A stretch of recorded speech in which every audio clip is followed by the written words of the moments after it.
صباح الخير متابعيني، صبحكم الله بالخير والعافية والإيمان والبركة إن شاء الله. اليوم إن شاء الله راح أسوي وياكم غدانا رز الشام. أنا سويته بالبداية بس سويته العجينة عجنتها بيدي وسويته باللحم. اليوم لا، بشكل ثاني إن شاء الله. عندنا هذا البصل جاي أحمس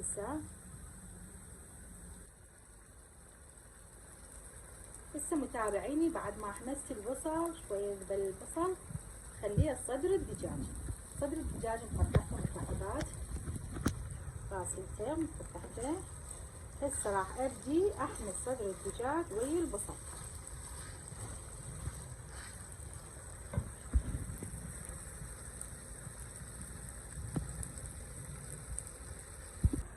عندي هذا البوتيتة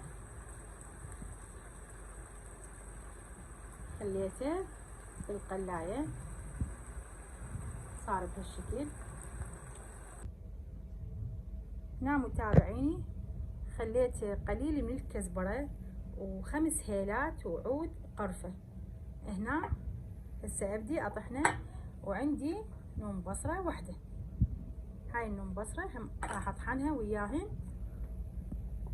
هاي البهارات صحار مثل ما قلت لكم، النوم بصرة والكزبرة عودة قرفة و5 هيلات. راح ابدي اطحنها.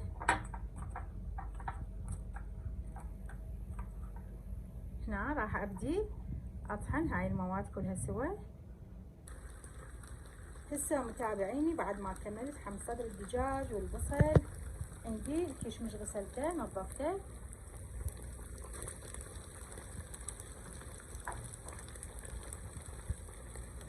زرفش.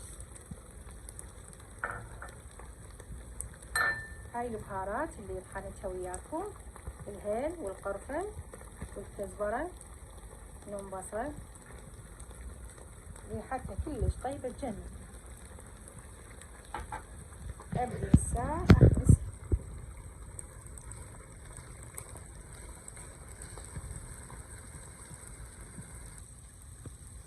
عندي هاي قطعتين ماجي.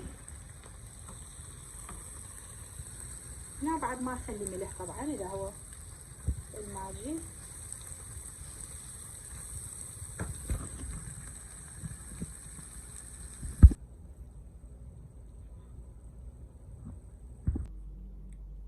هنا متابعيني بعد ما كملت الحشوة راح ابدي بالخطوة الثانية. عندي هاي القدرية ما اريدها تدخل الفرن، يعني لازم تدخل الفرن. خليت قليل من الزيت.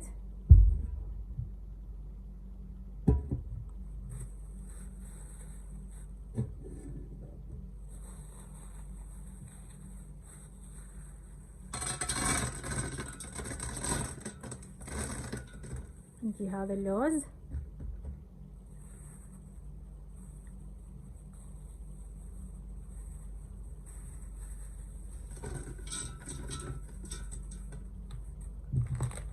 عندي هاي عجينة البقلاوة.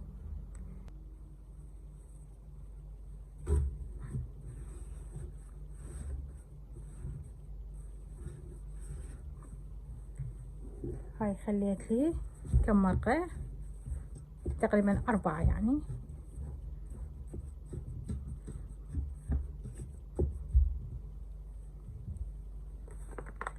هنا اخلي شوي قليل من الزيت.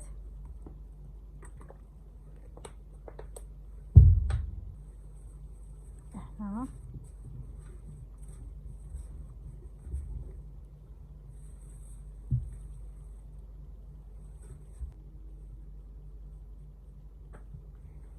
هنا متابعيني كملت عجينة البقلاوة بهالشكل هذا. خليتها بالقدر. هسه هنا اخلي قليل من الحشوة.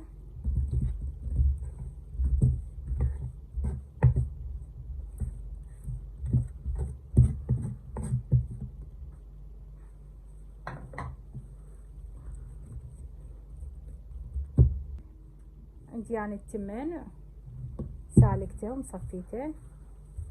هنا هسه اخلي قليل من التمن.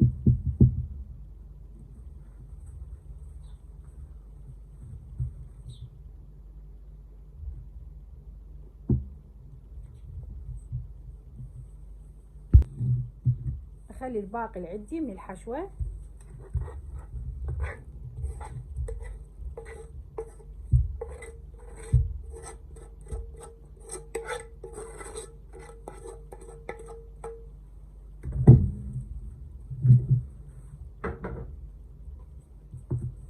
خليت الباقي الحشوة كلها هنا بالنص مال التمن.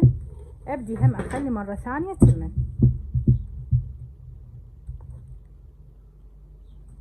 طبعا ريحة التمن تخبل بالزعفران.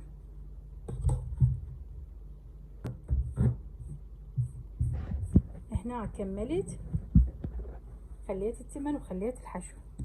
عندي هسه اجي ارجع عجينة البقلاوة.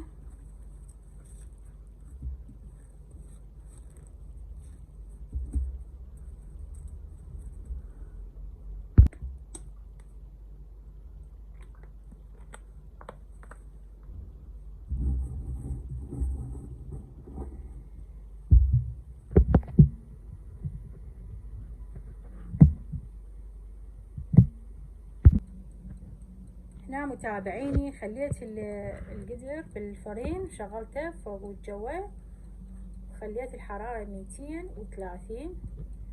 ما ياخذ من الوقت اقل من نص ساعة، ونرجع وياكم ان شاء الله. بعد ما استوى غدانه طلعناه من الفرين،